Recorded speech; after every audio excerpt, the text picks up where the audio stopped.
আমি যদি বলি তুমি একজন দাস, তাহলে তোমার কেমন লাগবে? এটা শুধু তোমার কথা না, আমি, তোমার আশেপাশে যারা আছে, যারা এই পৃথিবীতে এসেছে, যারা চলে গেছে, তারা একভাবে সবাই গোলাম। কথাটা শুনতে একটু খারাপ লাগতে পারে, আর তুমি যদি পুরোটা সঠিকভাবে বুঝতে চাও তাহলে এই পুরো ভিডিওটা দেখো, তাহলে তুমি বুঝতে পারবে যে এটা আমি কেন বলছি। সর্বপ্রথম একটা জিনিস ক্লিয়ার করে দিই, দাস আর সেবক দুজনের মধ্যে পার্থক্য করে দিই। দাস যার কাছে কোনো পছন্দ নেই, তাকে যেভাবে বলা হয় তাকে সেভাবেই হাঁটতে হয়। আর সেবক যার কাছে পছন্দ আছে, সে ঠিক করতে পারে কাকে সেবা করবে, কাকে করবে না, আর কখন করবে আর কখন তার সেবা থেকে সে বিরত থাকবে। দাস সচেতন হয় না যে সে দাস, সেবক সচেতন থাকে এবং চাইলে সে বদলাতে পারে। তুমি যদি নিজেকে চিনতে না পারো, তাহলে হয়তো তুমি অসচেতন ভাবে গোলাম হয়ে যাচ্ছ। তুমি হয়তো ভাববে কোন জিনিসগুলো আমি অন্ধভাবে অনুসরণ করছি। ভেবেছো তোমার দৈনন্দিন জীবনের সিদ্ধান্ত কি তোমার নিজের পছন্দ, নাকি তা আগে মানুষের প্রভাব, মিডিয়া বা বন্ধুদের চাপ বা ফ্যাশন দেখার ইচ্ছা থেকে এসেছে? মানুষের প্রকৃতি হলো কোনো না কোনো জিনিসের সেবা করা, এটা জীবনের একটা অংশ। কিন্তু যদি সেটা অসচেতন ভাবে হয়, তাহলে সেটা দাসত্বে পরিণত হয়। আর দাসত্ব এমন একটা জিনিস যা তোমাকে ভুল পথে পরিচালিত করলে তুমি ভুল পথেই যাবে। আজকে তরুণেরা দাসত্ব করছে একদম নতুন ভাবে। সেলিব্রিটি কালচার, ক্যারিশমার স্টাইলকে উপাস্য করে নিয়েছে।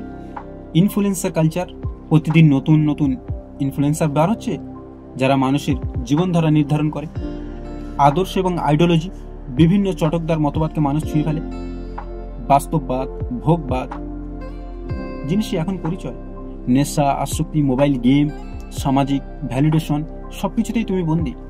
আর সব থেকে যেটা খারাপ, টক্সিক নারীবাদ কখনো কখনো সমাজের শক্তিশালী মানুষকে এসব জিনিসগুলো দাস বানিয়ে দিচ্ছে। কিন্তু তোমার কোনো সচেতন নেই, তুমি না জানার ভান করে ঘুমিয়ে পড়ে আছো। সত্যি কথা হলো, আজ তোমার হাতে সমস্ত জ্ঞানের উৎস আছে, কিন্তু তবু তুমি অনেক সময় সেই উৎস ব্যবহার করো না।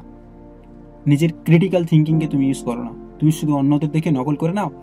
তোমার কাছে তথ্য থাকলেও তুমি বিশ্লেষণ করছো না, আর নিজে থেকে জানারও চেষ্টা করছো না যে কোনটা ভুল আর কোনটা ঠিক।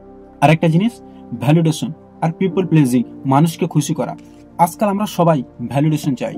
লাইকের সংখ্যা, কমেন্ট, ফলোয়ার, এসব আমাদের সিদ্ধান্তকে প্রভাবিত করে। আমরা মানুষদের চাহিদা মেটাতে মেটাতে আমরা নিজেদেরকে ভুলে গেছি। তাই অনেক সময় আমরা মনে করি আমি পছন্দ করছি, কিন্তু আসলে আমরা যা পছন্দ করছি তা আমাদের পছন্দ নয়, আমাদেরকে পছন্দ করানো হচ্ছে। যেটা আমাদেরকে সমাজ শিখিয়েছে, মিডিয়া শিখিয়েছে, আমাদের বন্ধু বান্ধব শিখিয়েছে, আমাদের ফ্যাশন ট্রেন্ড শিখিয়েছে। কিন্তু আমরা নিজে থেকে ভাবছি যে আমরা নিজেরা পছন্দ করছি। না, আমাদেরকে পছন্দ করানো হচ্ছে সোসাইটির মাধ্যমে। আমরা যেন এক ধরনের ইনস্টাগ্রাম লাইভ বানিয়ে নিয়েছি। ফটো তোলা, শেয়ার করা, লাইক পাওয়া, এসবের জন্য সুন্দর মুহূর্তগুলো আমরা নষ্ট করে দিচ্ছি। কিন্তু আমরা ভাবি আমরা স্বাধীন। কিন্তু এই স্বাধীনতা কি ছলনা নয়? নিজেকে জিজ্ঞাসা করো। তুমি কি লক্ষ্য করেছো অনেক সময় তুমি নিজের শিকলগুলোকে স্বাধীনতা মনে করো? নতুন ফোন, ফ্যাশন, ট্রেন্ড, এসব যদি তোমার নিয়ন্ত্রণ হয়ে যায়, তুমি বুঝতেই পারবে না কখন তুমি তোমার অধিকার হারিয়ে ফেলেছো।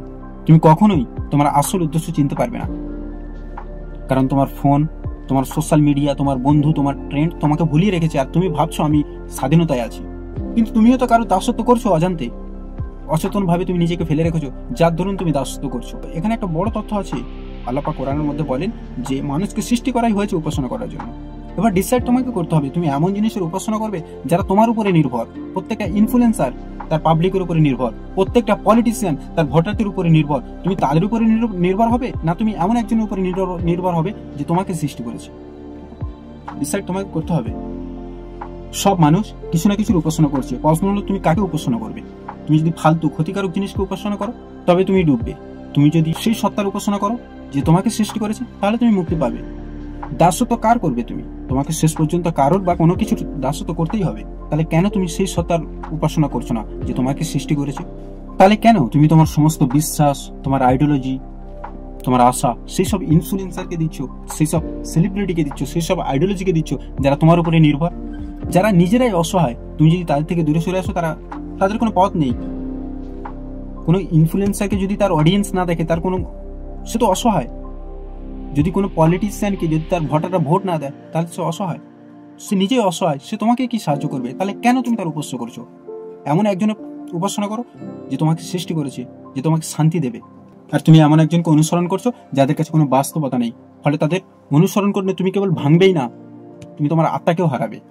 একমাত্র আল্লাহরই দাসত্ব করো, আর তার কাছে মর্যাদা আছে, আর তার কাছে স্বাধীনতা আছে। আল্লাহর দাসত্ব তোমাকে যেটা দেয় সেটা হলো স্বাধীনতা, সেটা হলো সত্যিকারের মর্যাদা। তোমাকে ভিতর থেকে শক্ত করে, তোমার সব বিষাক্ত সম্পর্ক দূর করে দেয়, তোমার মনকে প্রশান্তি দেয়। আর তৌহিদ হলো এক আল্লাহর বিশ্বাস। এটা এমন একটা শক্তি যা তোমাকে দুনিয়ার মানবিক শিকল থেকে রক্ষা করবে। তুমি তখন দেখতে পাবে তোমার পছন্দগুলো বদলে গেছে, তোমার মন শান্ত হয়ে গেছে, তুমি অনেক কম আউটসাইড ভ্যালিডেশনে ভরসা করছো, তোমার কারোর ভ্যালিডেশনে পরোয়া নেই। আজকের সমাজের প্রতিটা ভুল জিনিস তোমার মস্তিষ্কে একটা ক্লিপ মতো লাগিয়ে দেওয়া হয়েছে। একটা রুটিন, এক ধরনের আবেগ, এক ধরনের চাহিদা, আমাদের সেগুলি খুলে ফেলা দরকার। আমাদের চিন্তার ধরন বদলানো দরকার, আমাদের মনোভাব বদলানো দরকার। আমরা যদি এভাবে ভাবি, একসঙ্গে কাজ করি, তাহলে হয়তো আমরা একটা উন্নত সমাজ উপহার দিতে পারবো আমাদের পরের প্রজন্মকে। প্রশ্ন সেই থাকবেই, তুমি নিশ্চিতভাবে একজনের গোলাম, কিন্তু এখন প্রশ্ন হলো তুমি কার গোলাম হতে চাও। আর এটাই হলো তোমার জীবনের সবচেয়ে বড় প্রশ্ন। মনে রাখো, সঠিক প্রশ্ন পেলেই অবশ্যই তুমি সঠিক উত্তর পাবে। কিন্তু এখন তোমার করণীয় কি? তোমার করণীয় নিজের জীবনের লক্ষ্য ঠিক করা। কোন জিনিসগুলো তোমাকে অচেতনভাবে নিয়ন্ত্রণ করে তা লিখে রাখা। তোমার সামনে যে আইডিয়ালগুলো আছে তাদের উৎস খুঁজে বার করা। তুমি কাকে উপাসনা করছো, কার উপাসনা করছো, কিসের জন্য তুমি সময় দিচ্ছ, তা মূল্যায়ন করো। ধীরে ধীরে তুমি দেখবে তোমার পছন্দ বদলে এসেছে, তোমার মন শীতল হয়ে গেছে, বেসিক প্রশ্নগুলো স্পষ্ট হয়েছে। আর আমি শেষে এটাই বলবো যে তুমি উপাসনা করবে, কারণ না কারো তুমি করবে। সেটা তুমি জেনে শুনে করবে, আর না হলে তুমি অজেনে করবে, বাট তুমি করবেই। তুমি যদি জেনে শুনে সঠিকভাবে বেছে নাও, তাহলে সেটা তোমাকে মর্যাদা দেবে, সেটা তোমাকে শান্তি দেবে। আর আল্লাহর দিকে ফিরে আসা একমাত্র শান্তি এবং সত্যিকারের স্বাধীনতা। শেষ কথা, তুমি এখন ভাবো তুমি কিসের দাসত্ব করবে। এটা তোমার জীবনের সবচেয়ে বড় প্রশ্ন। ভাবো, খোঁজো, সচেতনভাবে বেছে নাও।